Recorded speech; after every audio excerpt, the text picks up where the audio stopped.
Magandang araw mga kapatid and welcome na naman po sa isang bagong talakayan dito sa Taga-Suri. Ako po si Kaborno at ako ang inyong taga-suri. Sa puntong ito ng ating programa, kung hindi ka pa nakasubscribe, pakiclick po ng subscribe button at ang notification bell para updated po tayo sa ating mga susunod na videos. Kaya, let's go at simulan na natin.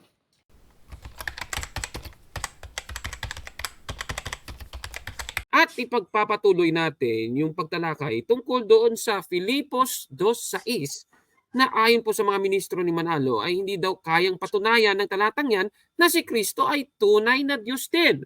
At para matulungan tayo sa pagtalakay na ito, makakasama natin si kapatid na Gabriel de Guzman. Brother Gab, magandang araw sa iyo, bro. Yes po, magandang araw din po sa inyo, Kaborno. At bago muna natin simulan ang ating pagtalakay ay magdasal muna tayo. Sa pangalan ng Ama at ng Anak at ng Espiritu Santo. Amen. Sa ngalan ng Ama at ng Anak at ng Espiritu Santo. Amen. Ama namin, sumasalangit ka, sambahin ang ngalan mo, mapasa amin ang kaharian mo, sundin ang loob mo dito sa lupa para ng sa langit. Bigyan mo kami ngayon ng aming kakanin sa araw-araw at patawarin mo kami sa aming mga sala para ng pagpapatawad namin sa nagkakasala sa amin at huwag mo kami ipahintulot sa tukso at iadya mo kami sa lahat ng masama. Amen. Sa ngalan ng Ama at ng Anak at ng Espiritu Santo. Amen. Amen. Ayan, ito na kapatid na Gabriel. Sisimulan natin muna by promoting yung mga social media platforms kung saan mapapanood ang Karunungang Katoliko, kapatid na Gabriel. Ay, walang mic. Yes, mapapanood niyo po yung mga videos po sa Karunungang Katoliko sa aking YouTube channel. Ayan, Karunungang Katoliko. And then pag sa Facebook page naman po, Karunungang Katoliko TV. Ayan, at ngayong episode na ito ay muli na naman tayong sasabak doon sa Divinity of Christ series natin, kapatid na Gabriel. At yung tinalakay natin nung nakaraang mga episode ay meron tayong tinalakay dito sa 2:6 ng Filipos na ganito po ang ating mababasa. Pakibasa, kapatid na Gabriel. Opo, na siya bagamat nasaan yung Diyos ay hindi niya inaring isang bagay na nararapat panangnan ang pagkapantay niya sa Diyos. At nung nakaraang episode, kapatid na Gabriel, ay tinalakay natin yung mga palusot gamit ang Biblia ng mga ministro ni Manalo para sabihin na hindi mapapatunayan daw ng Filipos 2:6 ang pagka-Diyos ni Kristo, kapatid na Gabriel. So ngayon, sa episode naman natin, ay tatalakayin naman natin yung paggamit nila ng mga libro, mga aklat na isinulat ng mga Bible scholars, kapatid na Gabriel. Katunayan ay para mabigyan ng context yung ating talakayan, ay ipakita lang natin sa screen yung nasa Greek transliterated nung Filipos 2:6, kapatid na Gabriel, kung ano ba yung nakasulat. Kasi meron yung nasaan yung Diyos. Yung nasaan yung Diyos sa Grego, kapatid na Gabriel, yan ay morphe theo. Ayan, morphe theo. So ano po ba ang ibig sabihin ng morphe theo, kapatid na Gabriel? O kung sa Tagalog, nasaan yung Diyos, kapatid na Gabriel? O yan ang ating pag-uusapan at panoorin natin ang video na ito, kapatid na Gabriel. Ano ang kahulugan ayon sa ilang mga Greek grammarians ng terminong morphe theo, kapatid na Bobby? Ayon sa Vine's Complete Expository Dictionary of Old and New Testament Words, dito po sa page 251, ganito po ang ating mababasa. Kaya sa talatang nakalatag sa atin, ang morphe theo ay nangangahulugang ang banal na katangian na aktwal na nananatili at hindi maihiwalay sa katauhan ni Kristo. Sa makatwid, hindi po ang pinatutunayan ng terminong nasaan yung Diyos ay Diyos ang likas na kalagayan ng ating Panginoong Asukristo, kundi taglay po niya ang banal na katangian. Kaya, sa salin pong International English Bible, ay ganito naman ang ating mababasa sa talatang ito. Though Christ was divine by nature. Kaya, ang pagiging banal ng ating Panginoong Jesucristo sa katangian, ang pagkakaunawa po ng mga dalubhasa doon sa banggit na pagiging anyong Diyos ng ating Panginoong Jesucristo. Hindi po anyong Diyos sa likas na kalagayan, kapatid na Michael, kundi doon po sa katangian. Kaya Ayun. So yan ang gusto nilang ipalitaw, Brother Gabriel. Dalawa yung binasa nila. Yung isa, yung aklat ng The Vines, ipapakita na natin sa screen. Itong, ayan, no, yung The Vines Complete Expository Dictionary of Old and New Testament Words. Nakikita nyo sa screen, kapatid na Gabriel. Ayan. At yung isa naman, kapatid na Gabriel, yung salin ng International Children's Bible. Oo. At syempre, hindi nila nanunawaan yung nasa International Children's Bible dahil syempre, klaro naman doon ang nakalagay. Ipakita ko lang sa screen, kapatid na Gabriel, yung sinasabi kasi doon, ayan no, though Christ was divine by nature. Ano bang ibig sabihin? Dati Diyos nga, kapatid na Gabriel, kasi nga divine meaning pagka-Diyos. Di ba ganun yun? Yung kanila, pag divine, isasalin nilang banal. Hindi naman ganun yun eh. Naalala ko, nung isinalin niya ni Dan Omar Leibag, yung salitang divine, sabi niya, pagka-Diyos daw. Paano ngayon yan? Inconsistent pala kayo dyan. Na-adjust, diba? Oo, na-adjust. Diba? Ako, manloloko talaga, Brother Gabriel, ito sila. Ngayon, puntahan natin itong aklat na kanilang pinagbatayan. Ayan, no, nakikita nyo sa screen. Itong aklat na Vines Complete Expository Dictionary of Old and New Testament Words na yan ang nakasulat. Kasi sabi dyan, thus in the passage before us, morphe theo, ayan, yung morphe theo is the divine nature actually and inseparably subsisting in the person of Christ. Yan ang binasa. Tingnan natin, kapatid na Gabriel. Susuriin natin. Baka meron na namang iniwasan yan. Ito, ipapakita natin, kapatid na Gabriel, yung kanilang, ito yung aklat. Ipapakita na natin sa screen. Ayan. So yan yung aklat. Sa page 251 natin nahanap sa 1996 edition. Ayan, nakikita nyo yan sa screen, mga kapatid. Ngayon, meron silang iniwasan, kapatid na Gabriel, at ipapakita natin kung ano yung iniwasan nila. Ayan, pakibasa nga nito, kapatid na Gabriel. Yes.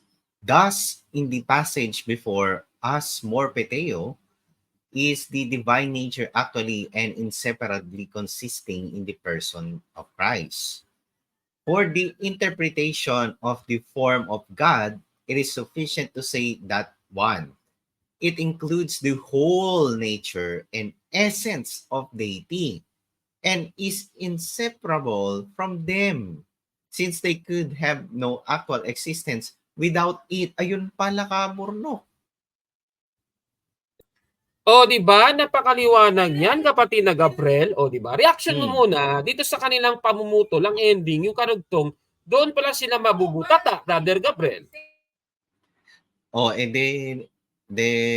Another collection na naman yan, Kamurnok, ng kanilang kasinungalingan. Yun ang lalabas nun, Kamurnok. Kasi unang-una sa lahat, gumamit na naman sila ng mga libro, ng mga gawa ng Bible scholar, hindi naman nila ginagamit ng matapat. At ang worst pa doon, nagagawa nila na magsinungaling, and then yung kasinungalingan nila, i-attribute dun sa mga Bible scholar na wala namang kinalaman. Ayan, o wala namang kamalay-malay sa mga kasinungalingan nila. Kaya nga, kawawa yung mapapaniwala niyan, Kabok. Di ba? So, nako, unang aklat pa lang, mali na. Palpak yung paggamit, putol-putol pa mora, iwas-iwas pa mora.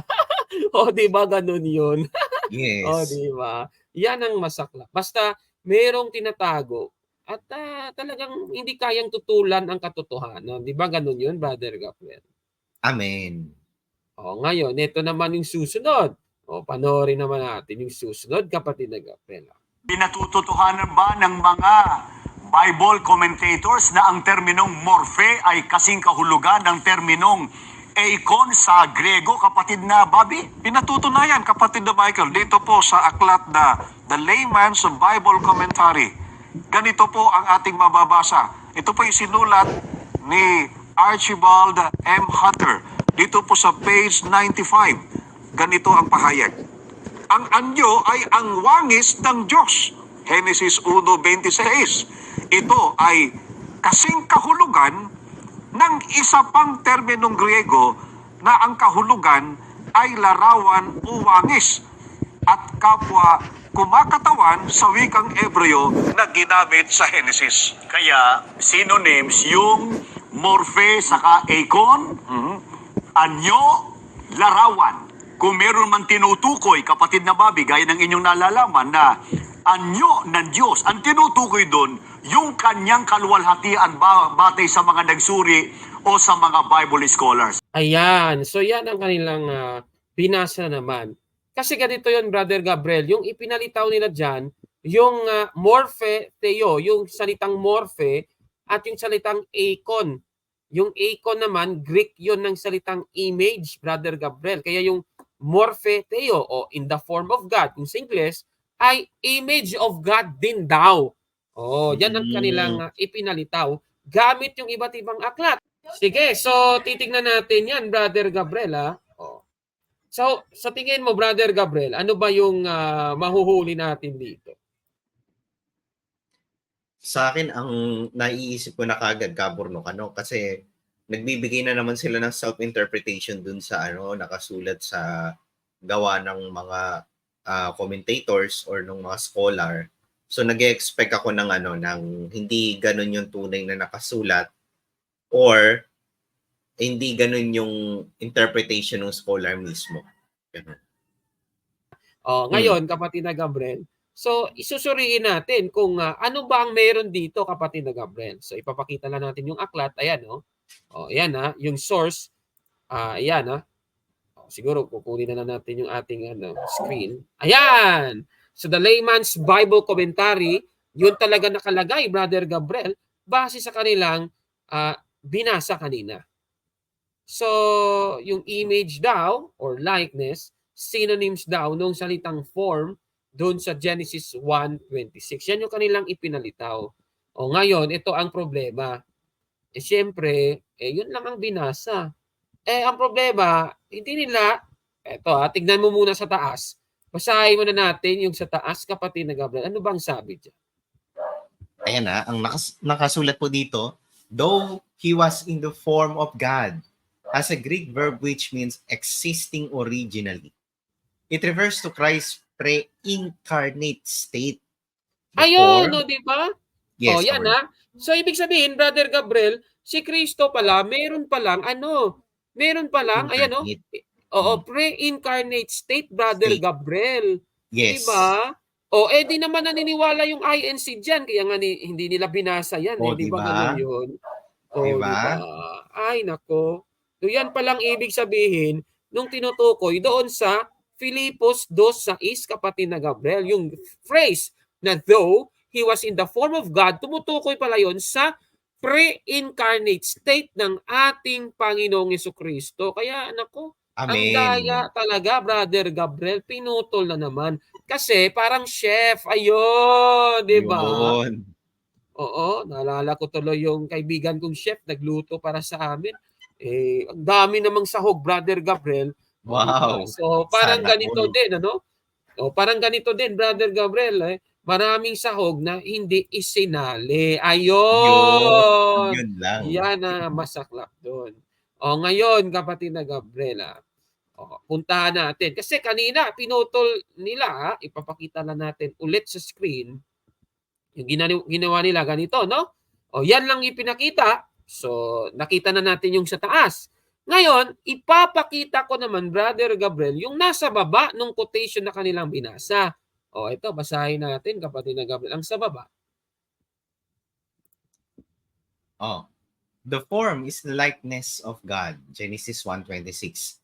It is a synonym for another Greek word meaning image or likeness, and both represent the Hebrew word used in Genesis. Tuloy, Brother Gabriel. When it is said that Christ pre-existed in the likeness of God, it does not mean that Christ was a mere copy or reflection. Ayun. It means that he was the visible representation of the presence of the original of God the Father. Ayun. Oh, ibig sabihin, kapatid na Gabriel, yung essence ng original, yung Diyos Ama, yan pala yung kay Kristo, kapatid na Gabriel. Nako, Amen. pinutol na naman. Ayun. Hmm. Oh, di ba? Ay, nako, kawawa naman talaga, kapatid na Gabriel. Kaya, nako, hindi nila kaya talagang patunayan na hindi Diyos si Kristo sa Filipos 2:6, di ba, Brother Gabriel? Amen. Hindi Amen. nila kaya. Kahit anong referensyang babasahin, puputulin lang para mapalitaw na tama sila, Brother Gabriel. Yan Yun ang lang. masaklap, di ba? Oh, ngayon, ito naman isa. Panoorin natin to. Nasang-ayunan po ba mga kapatid at mga kaibigan ng mga Greek grammarians na ang terminong morphe ay katangian ang kahulugan at hindi likas na kalagayan? Sinasang-ayunan, kapatid na Michael. Ayon kay Abbott Smith ay ganito ang ibinigay niyang pakahulugan sa kanyang aklat na A Manual Greek Lexicon of the New Testament, page 296. Morphe, anyo, hugis, kaanyuan. Sa wikang ginagamit sa filosofiya, isang natatanging katangian. At ayon po sa Greek Dictionary, ang isa po sa kahulugan ng terminong morphe ay physical form. Ayun! So yan ang kanilang binasa, Brother Gabriel. Ito naman, yung isang Physical form aklat. daw. Ha? Oh. Oo, yung pinakita na natin kanina. Basahin mo nga ito, kapatid na Gabriel, yung sa Ingles naman. Morphe, form, shape, appearance. In philosophy, language, the specific character. Oh, yan yan ang nakasulat diyan sa aklat, Brother Gabriel. Oh, tignan mo. Ano ba ang ginawa ng mga ministro ni Manalo? Kasi yung kanilang gustong patunayan, hindi daw likas na kalagayan yung tinutukoy nung morphe theo. Brother Gabriel, yung salitang morphe doon sa Filipos 2:6 at yung binasa itong nasabing dictionary, yung morphe daw hindi tumutukoy sa likas na kalagayan, kundi sa likas na katangian lang daw, kapatid na Gabriel. Kasi specific character, appearance, shape, form. Ayun. Pero Yun. tanong, Brother Gabriel, nakalusot kaya sila, Brother Gabriel? Surihin natin. Ito yon. Ito yung aklat, Brother Gabriel. Ipapakita lang natin sa screen, mga kapatid. Yan. Yan ha. Meron ka bang napansin dyan, Brother Gabriel? Ayan po, Kaperno. Yan ha. Ano ba ang kulang? Yung binasa, philosophical language, the specific character, or ayan na naman, or yung putol-putol, pamor na, ayan, essential form. Ayun! The essence, di ba? Ibig sabihin, essence or nature. Ayun. Ibig sabihin, tungkol sa essence or nature, yung morphe sa Filipos 2:6, pinutol pala nila, Brother Gabriel. Grabe naman yan. Di ba ang saklap doon? Amen. Ay, kawawa naman. So, ganun po yun. Katunayan, Brother Gabriel, yung iba't ibang salin ng Biblia, nagsasabi nga na hindi lang sa likas na katangian, itong morphe theo. Ito po ay tumutukoy sa kaniyang kalagayan. Katunayan, mababasa natin sa isang salin ng Biblia. Dito, ipapakita na natin sa screen itong salin na The Amplified Bible, Classic Edition, pakibasa ng sinasabi, kapatid na Gabriel. Who, although being essentially one with God and in the form of God, possessing the fullness of the attributes which make God God, did not think this equally with God was a thing to be eagerly grasped or retained. Ayun, napakaliwanag.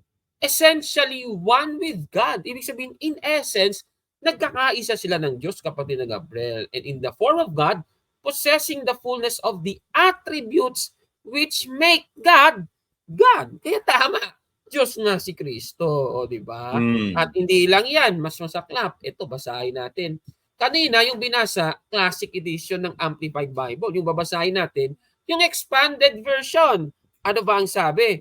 Pakibasa, kapatid na Gabriel. Who, although he existed in the form and unchanging essence of God, as one with him, possessing the fullness of all the divine attributes, the entire nature of deity, did not regard equally with God a thing to be grasped or asserted, as if he did not already possess it, or was afraid of losing it. Ayun, so napakaganda ng salin, kapatid na Gabriel. Diba? Napakaganda ng salin. Ay sabi, the entire nature of deity. Ayun, o diba? Ay, nako, kawawa naman talaga. So, nako, talagang palpak yung mga palusot ng mga ministro ni Manalo, kapatid na Gabriel, tungkol sa Filipos 2:6. Katunayan, ano pa ba ang mga patunay, Brother Gabriel, na ang mga Bible scholars nagsasabi na talagang yung morphe theo doon sa Filipos 2:6 ay talagang tumutukoy sa kalikasan ng ating Panginoong Jesucristo. Basahin natin itong Bible scholar na aklat, itong The Epistle to the Philippians, the F.W. Bere, pakibasa itong The Black's New Testament Commentaries sa page 79. Pakibasa nga nito, kapatid na Gabriel. Ayan, the form of God is therefore not to be conceived as mere appearance, but as a form of existence which in some sense exhibits Christ's true nature. Ayun! So ibig sabihin, it's all about the true nature of Christ, kapatid na Gabriel. Ayun, hindi lang basta likas na katangian or yung tinatawag na mere appearance or form na appearance lang talaga, kundi yung kaniyang existence, kapatid na Gabriel. Ayun. O, diba? At syempre, hindi lang yan. Mabasahin naman natin yung isa pang Bible commentary dito sa Philippians and Colossians, introduction and commentary ni F.C. Senge. Pakibasa ng sinasabi, kapatid na Gabriel. The form of God is that which differentiates God from all other beings. Godhood. That Jesus was in the form of God means nothing less than that he was a God. Ayun, so he was God, Brother Gabriel. Sabi ng aklat, hindi lang na yan ay tumutukoy sa image, kundi sa nature niya mismo, kapatid na Gabriel. Ayun. So mali, Brother Gabriel, itong mga ministro ni Manalo. O ngayon, Brother Gabriel, sa lahat ng ating mga ipinahayag, merong isang aklat na palagi nilang ginagamit, Brother Gabriel, para patunayan na mali daw na sabihin Diyos si Kristo sa Filipos 2:6. At ano bang aklat ito, kapatid na Gabriel? O yan naman ang ating tatalakayin, kapatid na Gabriel, sa parting ito. O ito, panoorin na natin ang video, kapatid na Gabriel. Ano pa po ang pagkaunawa ng mga nagsuri doon sa terminong morphe na ginamit doon sa Greek Bible, doon sa Filipos 2:6, na nasaan yung Diyos, yung anyo ang katumbas ay morphe sa Griego. Ang morphe, kapatid na Michael at mga mahal na taga-subaybay, ay kasing kahulugan po ng larawan. Ayon kay James Dunn sa kanyang aklat na Christology in the Making. Ito yung A New Testament Inquiry into the Origins of the Doctrine of the Incarnation. Ganito po ang ating mababasa sa page 115. Malaon nang kinikilala ang morphe, anyo, at ang ekon, larawan, ay magkasing kahulugan. At sa kaisipang Hebreo, ang nakikitang anyo ng Diyos ay ang kanyang kaluwalhatian. Yung in the form. Opo, ano po kahulugan nung Greek word na yon na morphe? Yan ang ating aalamin sapagkat mahalaga sa ating pag-aaral. What does it mean? No? What does it mean that Christ is in the form of God? Sa pag-aaral po ng mga nagsipagsuri po sa New Testament o sa Bagong Tipan, At meron silang isinasabi ritong mga komentary na mga termino, halimbawa yung terminong morphe, dyan po sa Filipos 2:6. Ito po sinasabi ng mga nagsipagsuri tulad nitong si James Dunn, Christology in the Making, sa page 115. It has been long recognized that morphe, form, and icon, image, are near synonyms, and that in Hebrew thought, the visible form of God is His glory. Kung ganon, ano lamang ang ibig sabihin na si Kristo ay nasaan yung Diyos? Si Kristo po'y larawan ng Diyos. Hindi po siya ang tunay na Diyos. Iba siya sa tunay na Diyos. Bakit? Sapagat sabi rito ng mga nagsipagsuri, when Christ was called as morphe theo, in the form of God, it simply means yung morphe, it is synonymous ng terminong icon or image. So when the Bible, when Apostle Paul called Christ as in the form of God, it simply meant that Christ is the image of God. At batay po doon sa aklat na binasa nyo, ano po ibig sabihin ng in the form of God? Baka po sa kalagayan tumutukoy. Sabi sa talata through Hebrew thought, the visible form of God is His glory. Sa makatwid, hindi tumutukoy sa state of being. Ayon. So yan po yung pahayag ng mga ministro ni Manalo. Dalawang video yan, Brother Gabriel. At kadalasan, kapag Filipos 2:6, yan yung una nilang ibabatong referensya. Ayon. Yung Christology, ipapakita lang natin sa screen. Ayan, yung ating kopya. Christology in the Making ni James D.G. Dunn. Ayan, page 115, kapatid na Gabriel. Diba? So yan naman ang ating pag-uusapan ngayon. Ngayon, kapatid na Gabriel, alam mo ba, ito palang ideya na yung morphe ay katumbas ng icon doon, kapatid na Gabriel, sa Filipos 2:6, yan pala ay hindi sinasang-ayunan ng maraming Bible scholar. Hindi pala alam nila yon, ha? Ipapakita natin sa inyo ang rason kung bakit ko nasabi yan. Dito po sa isang journal ng mga Bible scholar, Journal of the Evangelical Theological Society, sa essay or sa article na may pamagat na The Meaning of Morphe in Philippians chapter 2 verse 6 to 7 ni Dennis Jowers. Yan po ay ipinalabas noong December 2006, kapatid na Gabriel, at ganito po ang sabi diyan. Ayan, papakita ko sa inyo. These arguments have persuaded such distinguished students of the New Testament as Oscar Cullmann, Herman Hiderbos, and James D.G. Dunn. Di ba, naalala mo yung James D.G. Dunn? Nagsulat yan ng Christology in the Making. Kasi yung kanilang argument, Brother Gabriel, yung icon at yung morphe ay pareha daw. Yan daw, ayon sa mga Bible scholar, ay ganito ang sabi. The arguments in question, however, have by no means met with universal approval. Ayun! Hindi pala sumasang-ayon ang halos lahat ng mga Bible scholar, kapatid na Gabriel. Diba? At hindi lang yan, kapatid na Gabriel, isa nga sa mga Bible scholar ay si Dave Steinberg. At ayon kay Dave Steinberg, nakikita niyo sa screen, wala daw basehan. Ayan, there is no basis for speaking of the interchangeability of the two words in the Septuagint version on the basis of their relationship to icon. Ayun. So yung icon at saka yung morphe ay hindi pareha, kapatid na Gabriel. Yan ang masaklap, mga kababayan. Diba? So yan ang sinasabi dyan. So ibig sabihin, kahit gamitin yung aklat na yung kanilang palating ginagamit, halimbawa, Katoliko ka, yan ang ibabato. Hindi. Yung ibig sabihin ng in the form of God, nasaan yung Diyos? Si Kristo. Kasi sabi ng Biblia, di ba? Si Kristo ay larawan ng Diyos. Yun ang kanilang ipapalitaw na interpretation, which is mali, hindi po ayon sa maraming mga Bible scholar. Diba? So, ganun po yun.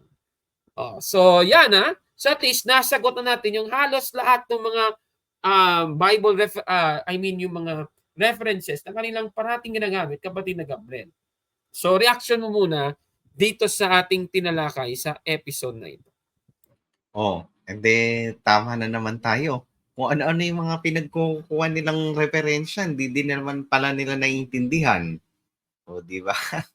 Naku po, kawawa naman. O, di ba? Pinagpuputol-putol. Parang chef talaga na namumutol ng mga referensya. Naku.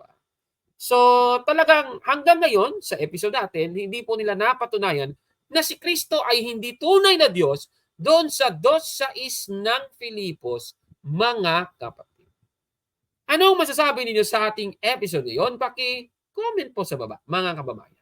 At kung like mo ang video na ito, paki-smash ng like button at mag-subscribe sa ating YouTube channel, Factbusters PH. Kaya, huwag maniwala sa sabi-sabi.